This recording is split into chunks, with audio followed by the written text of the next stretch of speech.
We took the results of the decisions that we made and we fed that into AI. And we said to AI, hey, we're about to set our goals for next year. Can you take a look at the last 3 years of information and give me a recommendation of what we should do this year? He basically came to me, and his value proposition about being my mentor went something like this. You're one of the smartest guys I know. You're a bit of a jerk. Executive debt is the category of all the decisions that leaders make. I'm making a short-term decision for a short-term benefit without thinking about what the long-term effect is going to be on the company. This is the Relentless Pursuit of Winning podcast, where we are here to educate, equip, and inspire people to build extraordinary companies. We're so glad you're here. Don't forget to like, subscribe, and hit the bell so you can get updates every time we drop a new episode. Now let's get it started. Hey guys, welcome to another episode of the Relentless Pursuit of Winning podcast. My name is Rick Meekins. I'm going to be your host today. And in the studio, we've got Monty Fowler. How are you today, sir? Very good. How are you, Rick? I'm doing great. Thank you so much for being on the show. I'm really looking forward to getting into this. But first, listeners, viewers, I would love it if you would like and subscribe to the show. Make sure you get updates every time we drop a new episode. Thank you for all you folks that are watching on a regular basis or listening on a regular basis. I'm working very, very hard to make sure we bring in some great guests like Monty. So please pay attention, and I hope that you get a lot out of the show. So Monty, why don't you give our guests a little background on who you are, what you do, and why you do what you do? Sounds good. So my name is Monty Fowler. I'm a co-founder and managing partner of Aspire 6. We're a boutique consulting firm, and we tend to work primarily with startups, especially founder-led startups. We do work with lots of other companies too, mid-market, enterprise, even very large companies. But for me, at least my pedigree is in the startup community. And I just have a real affinity for people who are trying to build a business to benefit themselves and the people that work for them and their shareholders. And I just love helping them solve problems and win. So that's kind of where I'm at today. My career started over 30 years ago when I got out of the Army. I started trying to find my lane. I was kind of hanging around technology, but not so much. And I had an opportunity to become a network engineer. And I was kind of like an on-the-job training type of a thing. I didn't know anything about it when I started, but somebody gave me an opportunity. They saw that I'm, above average intelligence and, I'm more hard worker. I parlayed that experience for about 5 years into an opportunity to go to work for a software company as a systems engineer. It's what we call solution engineers today. And after a couple of years of doing the SE role, I realized that I was really good at connecting value to pain. And I was really good at listening to customers. And I had some challenges with the way I was compensated as an SE, because, a lot of SEs even today will tell you, hey, we do all the selling and the rep gets all the money. So I had mentioned that to my VP of sales, and he, in a very colorful way, invited me to stop complaining and just join the sales team. And gave me an opportunity to do that. And I never looked back. That was in 1999. Shortly thereafter, that same person kind of took me under his wing and became my mentor. Over the years, we became best friends, and we've ended up working together at 6 different companies over the years, 3 different startups. He brought me to my first startup, which was a grand slam, which kind of ruined me. Your first startup, you get a big paycheck or a big check at the end of the day, and you're like, oh, this is the way it's going to be forever. And, they're few and far between. But anyway, that's been my career. As I've been in, enterprise technology sales. I've sold services, software. I've worked direct. I've ran channels. I've run OEM programs, and I just love everything about selling. You might see on my LinkedIn tagline, I call myself a practitioner of the revenue arts and sciences, and that's because it's the truth. There is an art and a science to selling in a professional way, and I've kind of built my career on trying to be really good at that. You mentioned early on that you had a mentor. For how important? I mean, obviously, you guys have worked together for a very, very long time. But at the time, I mean, how important was it for you to find a mentor? Was this something that was very formal? It was like, hey, can you be my mentor? Or is this something that you kind of organically rolled into? It happened organically. I mean, I wasn't even really aware of kind of the concept of mentorship within a professional context. Mm-hmm. I had experienced it as a young adult in high school and in elementary school. But he basically came to me and said his value proposition about being my mentor went something like this. You're one of the smartest guys I know. you're a bit of a jerk in front of an audience. You need to chip that off and we can turn you into something really great. And I'm willing to invest time in you. And that's kind of the way it went. I was offended at first, right? Because he said some very correct but hard things to hear to me. We just went from there. And, I think that experience not only changed the trajectory of my career, but because of who my mentor is as a person, as a man, he also became, and I tell him this to his face today, it's like he became not only my mentor at work, but he became my mentor in life and kind of brought me back to my faith and has had just a tremendous impact on me not only as an employee, but as a leader, as a husband, as a father, as a believer. And it's just been one of the great privileges of my life to have that relationship. And then I try to do the same today for others. I always believe you should have somebody that's mentoring you and you should have somebody that you're mentoring. Yeah. That was going to be my next question. I was wondering, how you've gone about passing that forward, or if that's something that you have in your kind of vision. Are you thinking of maybe do you have people that you're mentoring right now? I do. I usually have 2 or 3 people that I'm mentoring at a given time, and usually like an early career person, a mid-career person, and then more of a peer, in late career, maybe, they're trying to reswizzle their career or whatever, make a change. I also, exercise those mentorship muscles in our business too, because I do a lot of advisory work with founders. And, so much of that work is just listening well, getting to the root of incorrect beliefs or incorrect attitudes and helping them kind of see the forest for the trees. And it's, in my experience, it's easier for somebody who isn't in your life every single day to point those things out to you. And, yeah. Amazing. And I imagine you've gotten probably some unexpected value from being a mentor, haven't you? Or have you? Let me tell you something. So the last 2 startups that I was a stakeholder in, both of them had lead investments from the First Round group. They're VC based in Silicon Valley. And First Round has a great internal platform. Think like a closed LinkedIn for all of their portfolio companies and all of those companies' employees and leaders. And it functions very much like LinkedIn, but it's really focused on, how can we help each other? How can we solve problems that we're all seeing in common and things like that? And they had invited certain people to be mentors or, be coaches on that platform. So I did that for over 5 years. They had every 6 months, they had a new cohort of mentees. You'd sign up for an 8-week relationship with them. And in every single case, that person who was assigned to me or brought to me through the First Round network ended up becoming a mentee after the 8 weeks ended. And that has been one of the greatest areas of my career that it just gives me so much personal satisfaction to see people grow and to have people that interested where they're willing to subject themselves to critique and coaching. And, those are the kinds of people that I like to fill my life with. And those are the kinds of people I like to help in business. Wow. Do you have a great success story with one of your mentees? Well, I have several, but probably the one that really gets me is, was a young man I was mentoring. We're still in communication today, but he was working at Cisco, and Cisco is one of those companies, like a lot of big tech firms, that once you're 5 years in, you almost got golden handcuffs on because they make it really hard for you to leave, right? Your comp plan is rock solid.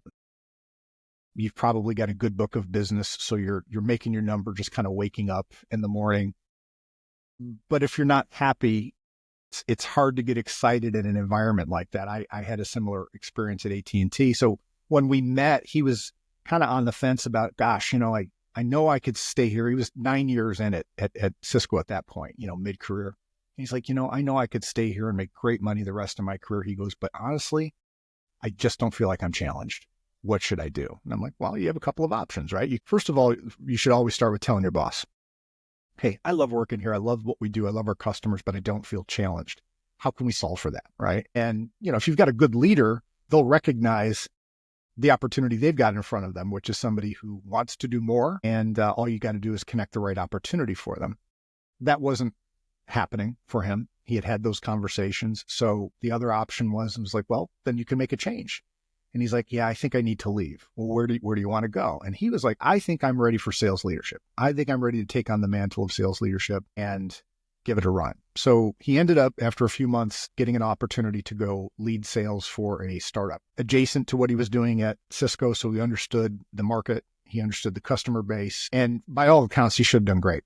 Problem was he joined a company that wasn't well resourced. So all of the things that he had in his playbook that he wanted to do, they were either resistant to or couldn't afford or felt they couldn't afford, right?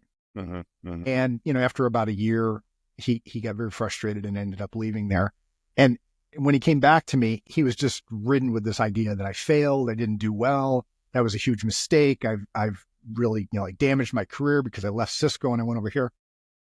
And we worked through a process for a couple of months for him to figure out what he wanted to do next. In the process, he had moved from the West Coast to the East Coast with his family. And by the time he got done and settled with that move, he had kind of recentered himself and realized, hey, you know what? I'm a dad, I'm a husband, I got a couple of young kids, I have a lot of responsibility on my plate, mid-30s. This is not the time for me to experiment with my career. I need to just buckle down, go get another individual contributor job and do really well. And that was his intent. He went looking for that. What he ended up taking, though, was a player coach role where he got to sell and make commission, but also in the process of figuring out their go-to-market process and helping them retool, he created an opportunity to build a team. And when that opportunity came around, they asked him, hey, would you like to lead? So today he's leading a sales team and he's very happy. And I love to tell that story because many times we make decisions with not complete information, or we're coming from a starting point that isn't necessarily a great place to make a big life change decision. Yeah. And it's great to see how, if we're faithful and if we're honest with ourselves and we seek good counsel, we can redeem any bad decision and turn it into something that's really awesome. So for me, that's one of my favorite stories to tell because I just love the process of making a mistake, realizing I made a mistake, seeking good counsel, and then attempting to correct the mistake, and then being open to opportunity. Yeah. Yeah. I love that. I love that. It's this, this process of becoming. You don't look at it in your 30s just like I'm doing my job, but it's this ongoing process, and having a mentor, someone that's been on the road, someone that's seen a lot to really help guide those decisions. I think that's amazing. I think that's great. Cool. It must be really rewarding for you. It is, man. And I've trying to pass that on to my kids. We have 4 adult kids. They're all in their careers now and stuff. And my one son, my eldest son, he works in tech. He works for an MSP. And he's done very, very well. He's only 30 years old and he's already, leading an entire chunk of the business. And it's been interesting watching him navigate. And in the last year, one of his founders, the company, took him under his wing and said, hey, Tommy, I want to mentor you. They even paid for a Vistage subscription for him, so he was able to join a Vistage up-and-comers group. And it's just really interesting to see him in the mix now, being mentored by somebody. And now he just hired somebody that he asked them, hey, would you like me to mentor you? They're an early career guy. And it's like, man, you're doing it, right? So he's got his Paul and he's got his Timothy, and he's good to go. Yeah. Yeah. I love that with my kids. They're, my youngest 2. I mean, I've got 5 kids, 2 in their 20s, 1 in their 30s, and 2 that are younger. Anyway, I think it's amazing, being able to pour into them and have those deeper conversations, and, not just, what you do, but how you do what you do, and, turning these people, into men, that are, making decisions for themselves. And it's not like, hey, go and do this. It's like, hey, did you think about this? Did you think about that? I love that. I find it to be, such a privilege. I really, really do. I got to tell you, brother, I mean, one of my favorite things is to get a phone call from one of my kids saying, hey, Dad, do you have a minute? I need your advice on something. Man, that is the payoff for all the late nights, all the money we spent, all the hassle we went through with the kids, because they're on the other side of that now, and they still seek out our input. That there's just nothing better than that. 100%. Absolutely. I want to switch gears, but you were talking about your expertise in sales. I want to get into that a little bit.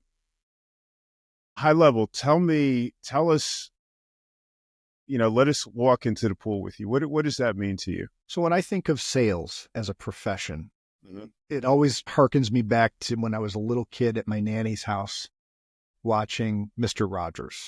One of the things I learned from Mr. Rogers as a kid was the best thing you can be is a helper. He always used to say, look for the helpers, right? And I think that's what professional sales is. I don't care what industry you're in.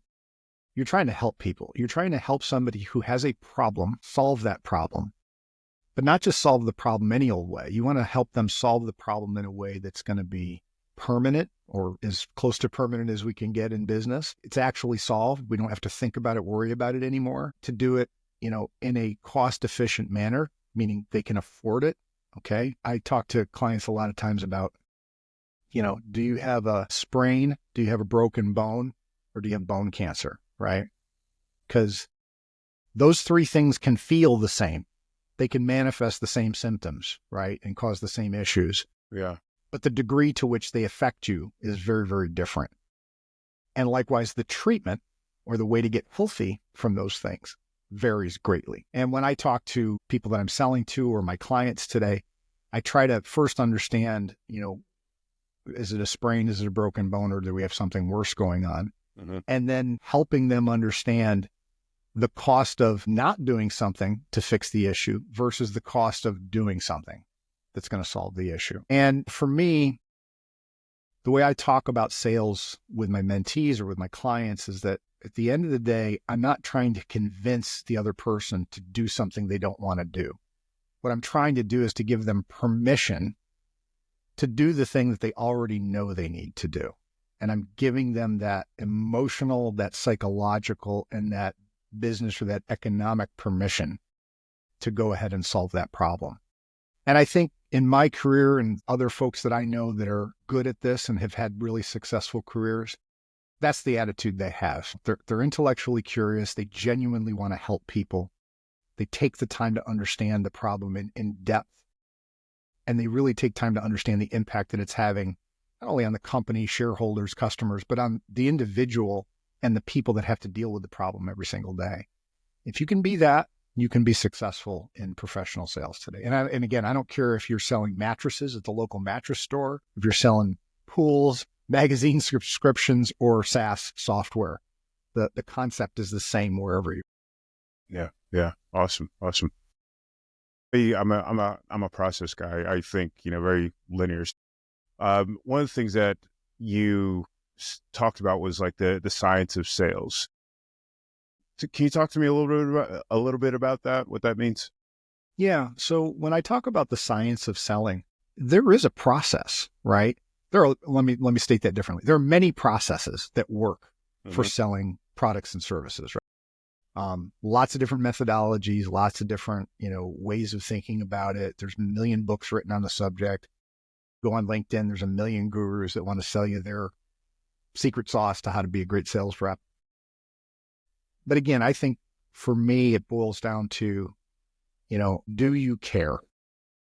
And what do you care most about? Do you care most about your commission, or do you care most about actually solving the problem for the customer? And when it comes to the science of selling, you have to understand that there is a cockpit that you sit in as a sales rep.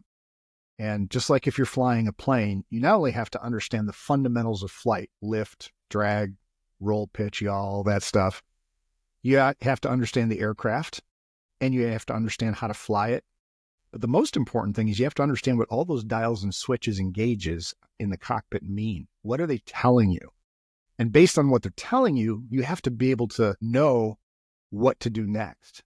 Do I have to give it more throttle? Do I have to back off? Do I have to turn right, turn left, go up, go down? And today in selling, I don't care what kind of a company you're in, you are inundated with all kinds of tools, applications, data.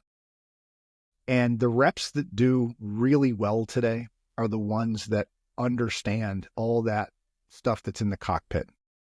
Every dial, every gauge. And more importantly, they understand which ones do I really need to pay attention to, right? Fuel, heading, airspeed, altitude. That's what I really need to fly, right? Everything else is important, but not critical. right? So when I talk to folks about the science of selling today, I always talk about what are the minimum things that you need to be paying attention to in order to fly this plane well. But then do you also know what these other things are trying to tell you? And more importantly, do you know what to do when you see a particular signal from one of those other dials in your business? And that's the difference between somebody who's at 70, 80% of quota consistently and somebody who outperforms consistently. Is they understand what all the dials do, and more importantly, they can interpret the information that they're getting and act accordingly faster than their competitor or even faster than their peers. So when you break it down like that, you make it sound as though anyone can sell. Is that what your experience has been? You know, if you had asked me 10 years ago, I would have probably said that there is a certain personality profile that does better in selling than others. But over the last 10 years, since I've led larger and larger teams and worked with more and more clients, I think I've moved off that position because I've met all kinds of different personalities, people from all kinds of different places in the world, different economic situations, different educational backgrounds, different life stories, and all of them were great at what they did, right? Mm-hmm. And it's because, and I think the characteristics that they have in common are those things I mentioned before. Intellectual curiosity. You have to be a curious person, right? You have to be a helper. You have to actually be interested in solving the problem. It can't be just, I'm interested because I want to get a commission check. Yeah. It's like, even if I wasn't getting paid, I would still want to help this person because I know they need it, right? And then somebody who's self-motivated, self-actualized, self-critical, somebody who knows who they are, knows what they believe and why they believe it, and they can confidently operate in the world without apology. Because in our business, sometimes you have to say hard things to people. Mm-hmm. Sometimes you have to say no. Sometimes you have to draw boundaries to protect your time or your team's time. And some people find that really, really difficult to do. And those people will struggle in sales at times, right? When everything's running smoothly, everybody does well. But when things go sideways a little bit, those folks who aren't necessarily as resilient or aren't as self-reflective or aren't as self-starting will sometimes get tripped up. And that's where good leadership has to obviously fill the gap. Yeah. It sounds like, as a salesperson, you really need to know yourself and really do kind of that SWOT analysis, if you will, so that you can identify those gaps and find ways to address them. It's an interesting career because, my wife's an educator. She's a fifth grade teacher. Mm-hmm. I should say distinguished educator. She's one of the best. And it's interesting watching her conduct her career over the last 20 years. It was a second career for her after she raised our kids at home. And it's been interesting watching her navigate this because in the education space, you want to talk about lifelong learning journey. That's what that is, right? It's not like, well, I know how to add, subtract, multiply, and divide so I can teach math for the next 40 years. No, stuff changes. Not the math, but the way it's taught changes, right? Right. The same is true in selling, right? You have to be comfortable with a commitment to lifelong learning and self-improvement because otherwise you will be left behind quickly. Years ago when I started in this business, if you were reading a book twice a year, maybe going to a seminar, maybe you'd have a coach, that would get you by. Today, you have to actually set aside time almost weekly to just keep up with what's happening in your industry that you sell into, not to mention everything else, right? And then when you add on top of it, earth-shattering new tools like generative AI, it's like, man, you better be carving up 4 or 5 hours a week right now for yourself as a sales rep or sales leader and learn how to use this AI tooling that's available. Because if you don't, you're going to be left behind in like 12 to 18 months. Yeah. It's just game over. Absolutely. So you go into a company and, they've got challenges with their revenue. What's the process that you use to, just get yourself in and kind of, work on that turnaround process for them? Yeah. So we have a 4-step process for our work that we do. We always start with a diagnostic assessment, right? We recognize that any leader, founder that we talk to, even board members, investors, they have a pretty good idea of what I'll call the visible damage that exists in a company, right? That's easy to see. Car's dented, paint scraped, windows busted. Everybody can see it. It's not a mystery to anybody. But we like to talk about kind of like the iceberg metaphor in our business. And when we present actually our findings, that's kind of the visual metaphor that we use for it.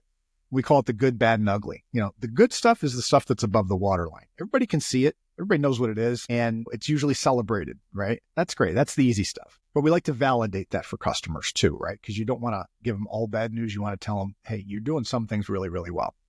Then there's the bad. Get the good, get the bad. The bad's the stuff that's kind of like right under that waterline, right? You can kind of see it if you squint and you look over the side of the boat, and if the water's cooperating, right? But you're not 100% sure.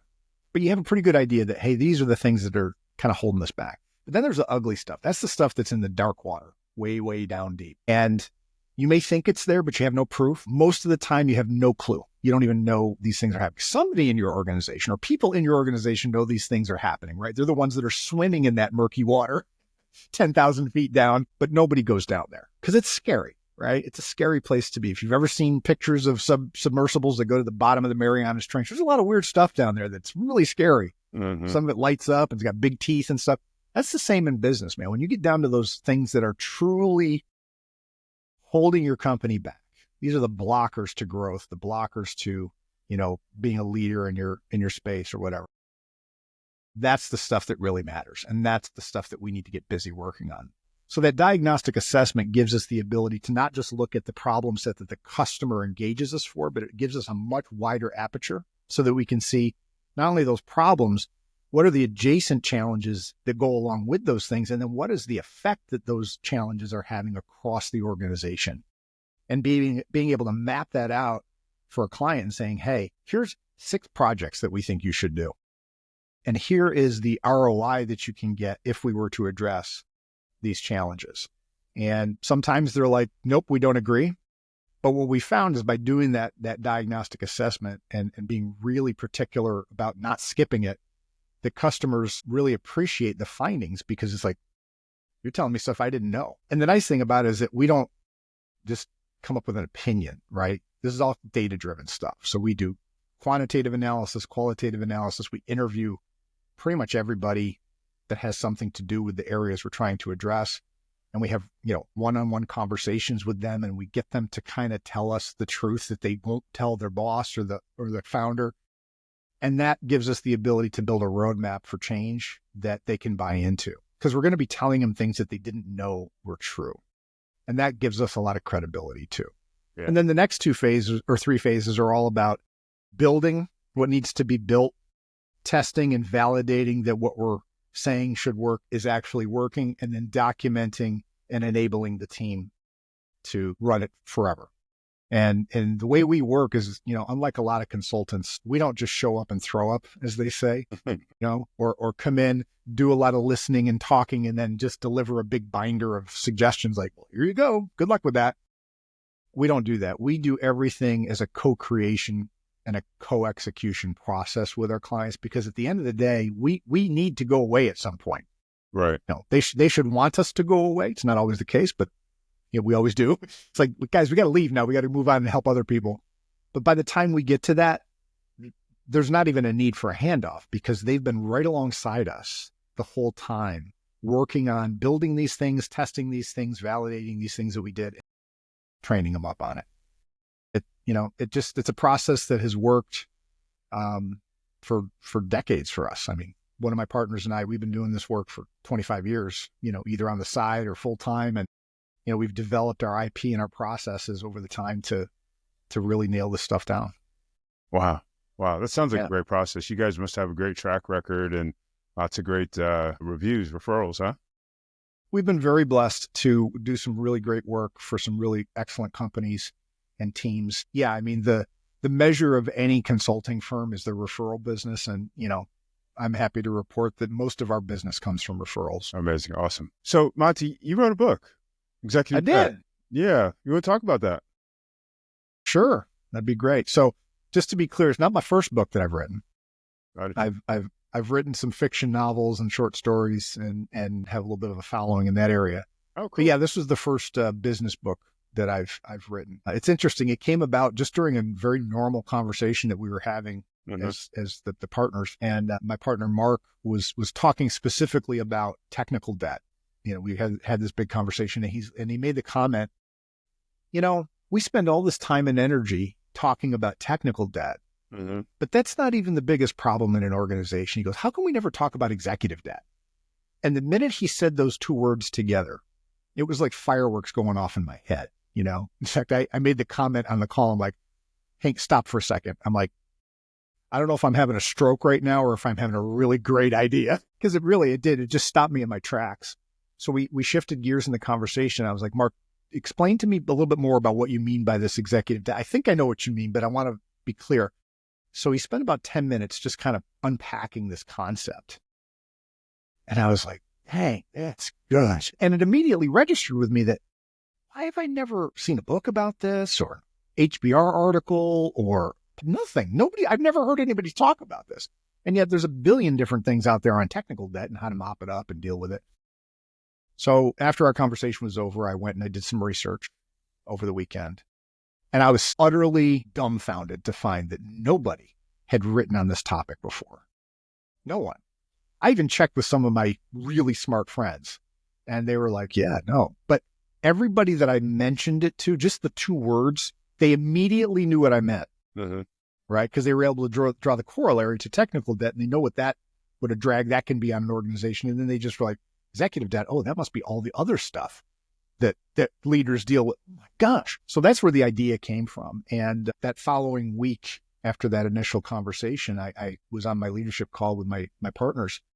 And I said, guys, I got to tell you, I think we've identified a greenfield area of thought leadership.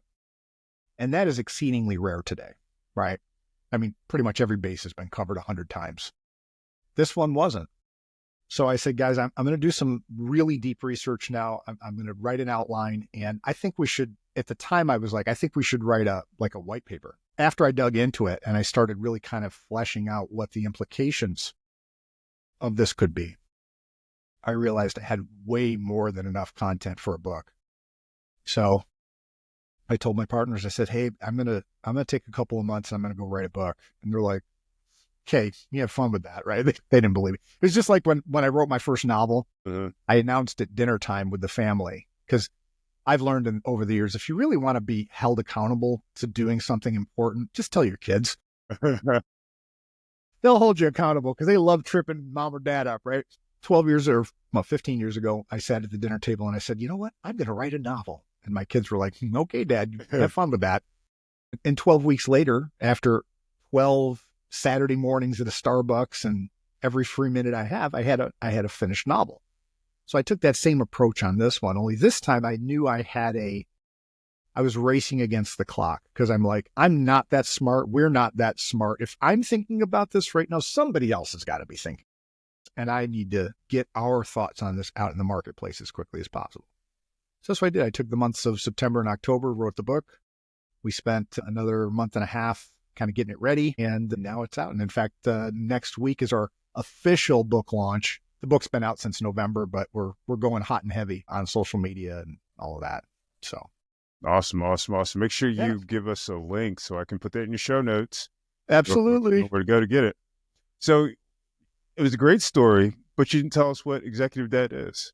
Yeah. So think about executive debt and let's draw that parallel to technical debt. So technical debt is the long-term cost that you end up paying for the short-term decisions that you make around a piece of technology, right? Like, we're building a new startup. We need to build this platform, SaaS platform.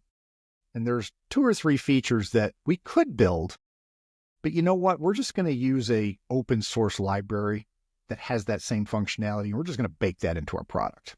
Yeah. Great. Problem solved. We can move forward. Everything's great. The challenge is with technical debt is that at some point you're going to want to either scale the company, or you're going to want to take investment money, or you're going to want to get acquired. And a code review is part of that. And one of the things that people get tripped up on in code reviews is when the code review folks come through and they're like, open source tool, open source tool, open source tool. And it's all baked into your platform. All those need to go. Well, in order to make them go away, you now have to develop those things yourself from scratch. And when you've got a legacy platform that's been around for years, and now you're trying to write new code into it for a major component, that can be really tricky, right? Yeah. So technical debt is one of those things that everybody, especially in technology, understands. Executive debt is the same thing, but it's the category of all the decisions that leaders make that fall into that same category. I'm making a short-term decision for a short-term benefit without thinking about what the long-term effect is going to be on the company, on the people, on the customers, and on the shareholders. And this is something that we've found after our research and talking to lots of people. It happens every day, all day, in just about every company there is. Every leader can think of a moment where they were like, I made a short-term decision that I either knew or didn't know the full impact of what it was going to end up being in the end, but I did it anyway because I felt like I didn't have a choice. And that's why we wrote the book, is because if we're going to lead organizations better, and if we're going to be, as an economy, more competitive in the world, we have to get better at our corporate level decision making. We have to be using the best science, the best evidence, the best metrics, the best information to make decisions, because there's no excuse today, right? When I think back to just 10 years ago, I was at a startup and we used to make really consequential decisions with very, very low information. And the information we had wasn't high integrity information. It was very questionable, right? And that led to a lot of really malinformed decisions that ended up having consequences associated with it. So I know what this feels like, right? Not only in the moment when you're making the decision, I just don't have enough information to do this. Yeah. And we're going to probably make a bad decision, but you do it anyway because you're racing against the clock and you're racing against competitors. Well, when I think about the world we inhabit today, where business is moving X the speed that it was just 10 years ago, that we've got competitors that pop up out of nowhere overnight and can actually harm your business, right? Not to mention you've got 50 different ways to measure your business down to the most granular level. So there's a lot of noise coming at leaders today from lots of KPIs, metrics, dashboards, reports, people. And unless we have a better way to synthesize that information and actively extract what's useful from it that can help inform our decisions, we're going to continue to make these bad decisions and do them in the way that we used to. Yeah. This is why I'm so excited about generative AI, because just where we are today, this moment in time right now, unfortunately, this topic will be stale in 6 months because it's moving so fast. But as we sit here today, every company, I don't care if you're a 2-person firm or a 1,000-person firm, you have structured data all over your business, right? We have systems, we have documents, we have conversations, which are now data, right? Because everybody records their stuff and everybody gets a AI-generated transcript from it and whatnot. So we have all this information that's available to us.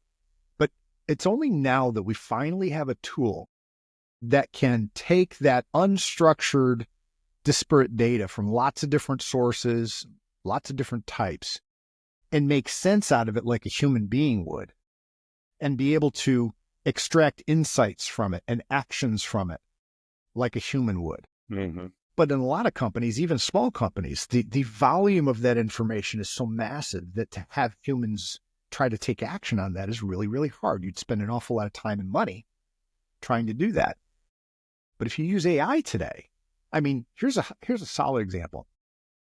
When companies set goals for the next year, right? Everybody goes to that Q4 goal setting exercise in corporate America, right? Every year we make a set of decisions that are the same decisions every single year. The numbers change, right? Right. Compensation planning, goal setting, quotas, territory design, all that kind of stuff. Pricing, discounting levels, all that. We make those decisions based on conversations, right? We might look at some data, but we're mostly talking about stuff. And then we somebody's opinion captures the mind of the audience of the room, and that's where we go, right? Better way to do it would be, imagine if we were to take all of the information that we used last year, the year before that, and we fed it into AI. And then we took the results of the decisions that we made and we fed that into AI. and we said to AI, hey, we're about to set our goals for next year. Can you take a look at the last 3 years of information, all the stuff that we used to make the decisions, all the conversations that we had, everything that we have on record of how we made those decisions and what we decided, and then analyze that against the results and tell me what we should do this year, or give me a recommendation of what we should do this year. Yeah. AI can do that right now today. I love that. Is something that is within the reach of every single company in America. And there is a tiny fraction of them that are actually doing it. And that's a huge miss. It's a huge miss, right? So when we talk about executive debt, we talk about primarily the decision-making process. What are you looking at? Who are you talking to? What information are you relying on to make these decisions? And is it accurate? And then the next step is, what are we doing to try to game out what might happen as a result of this decision, right? I've been in a lot of company meetings where we're talking about things like, we're going to open up a new market in EMEA. Great. We're going to go to EMEA. Fantastic. Well, EMEA isn't monolithic, right? There's the UK, there's the EU, and then there's the unaffiliated states. And they all have a subtly different, sometimes dramatically different business culture, rules of business, all of that. That's important to understand, right? But a lot of companies are just like, nope, new ground, let's just go. Okay. And they don't analyze the what ifs, right? Well, what if the assumptions we made about the European market are wrong? What if we can't hire fast enough and get people on the ground? What if our outbound marketing and our lead generation strategies don't work for that audience? What if? Yeah. And our premise is that the more what if questions you ask and the more contingencies you think of, you're going to be in a much better position when that decision you make goes sideways or turns to a big pile of poo. Yeah. Because you will have already gone through the mental exercise of thinking about what would we do if, right? But we don't do that in business today. We really, really don't. For some things we do. And there are some sectors of the economy that do that really, really well. Like, if you know anybody that's ever worked in aerospace, right? Or a big engineering firm where they're building really big, important stuff like bridges, buildings, stuff like that. They use this process relentlessly, right? Because the stakes are really, really high when you're building a bridge or when you're building a rocket or an airplane. Because if one component fails or goes wrong, it has the potential to kill people. Yeah. Let's be honest. So they take it very seriously. And at every step in every process, they have a moment where they ask, is that right? And what if it's not, right? And if it's not, what do we do to fix it when we find out that thing is broken or we made a bad choice? That's the kind of systems thinking that we need to get baked into the majority of companies in the country today, because we're not operating that way. And our competitors, especially our foreign competitors, they do think that way. And they apply it a lot more frequently than we do. And that's a massive competitive advantage. Yeah. Yeah. Wow. This is great. Could have a longer conversation about this, but I know we're running out of time. Monty, what's a goal that you have, personal and professional, whatever that looks like, looking at, maybe a 10-year horizon? It's a great question, man. Well, personally, I want to be the best husband, father, grandfather that I can be. Part B to that is my wife and I were also biblical counselors, and we work with couples that are struggling. We also do premarital counseling, which is awesome because it's all unicorns and butterflies, but we work with couples. So one of my goals is to just be a good teacher of the word and a good example, in our marriage for other people. And then professionally, I want my company to grow. I want to be able to take care of our clients and our associates and just build a really high integrity, excellent firm that does great work, gets great results, and everybody here has fun and feels like they're at the right place. I can't think of anything better than that. I like it. I like the fun factor, but I like it. It sounds like you're committed to like just digging into people and helping them to be the best versions of themselves. So I love that. Monty, thank you so much. This has been great. I really appreciate it. It was my pleasure, Rick. Thanks so much. Of course. Folks, thank you for watching or listening to another episode of the Relentless Pursuit of Winning podcast. We will catch you next time.